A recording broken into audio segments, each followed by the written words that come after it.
প্রচণ্ড গরমে নাজেহাল জার্মানির বাসিন্দারা। প্রতিবেশী ফ্রান্স ও স্পেনের মতো দেশটিতেও দেখা দিয়েছে তীব্র দাবদাহ। জার্মান আবহাওয়া অধিদপ্তর জানায়, উত্তর আফ্রিকা থেকে আসা ভয়াবহ তাপপ্রবাহ থেকেই এমন গরম। মঙ্গলবার দেশটির দক্ষিণ পশ্চিমাঞ্চলের বায়ার্ন, বাডেন-ভিউর্টেনবার্গ, নর্থ-রাইন-ওয়েস্টফালেন সহ বেশ কয়েকটি স্থানে সর্বোচ্চ তাপমাত্রা ছিল ৩০ থেকে ৩৭ ডিগ্রি সেলসিয়াস।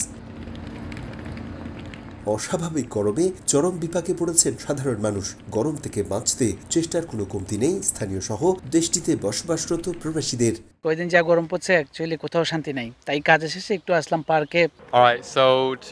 প্রচন্ড তাপদাহ থেকে নিজেদের বাঁচাতে আমরা প্রস্তুতি নিচ্ছি।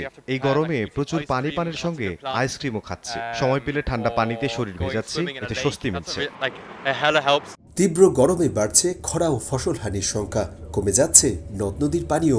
রাইন সহ গুরুত্বপূর্ণ অনেক নদীতে পানির প্রবাহ কমে যাওয়ায় নৌযান চলাচল ব্যাহত হচ্ছে বলে জানায় স্থানীয় প্রশাসন।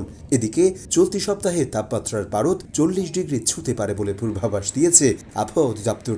দাবানল সৃষ্টির আশঙ্কায় বিভিন্ন এলাকায় জারি করা হয়েছে সর্বোচ্চ সতর্কতা। দেশ জুড়ে প্রস্তুত রাখা হয়েছে অগ্নি নির্বাপক ও দুর্যোগ ব্যবস্থাপনা সংস্থাগুলোকে।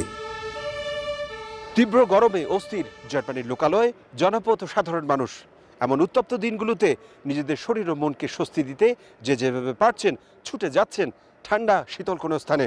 তবে হিট স্ট্রোক থেকে বাঁচতে পর্যাপ্ত পানি পানের পাশাপাশি সর্বোচ্চ সতর্ক থাকার পরামর্শ জার্মান প্রশাসনের। জার্মানি থেকে বিটু বড়ুয়া, সময় সংবাদ।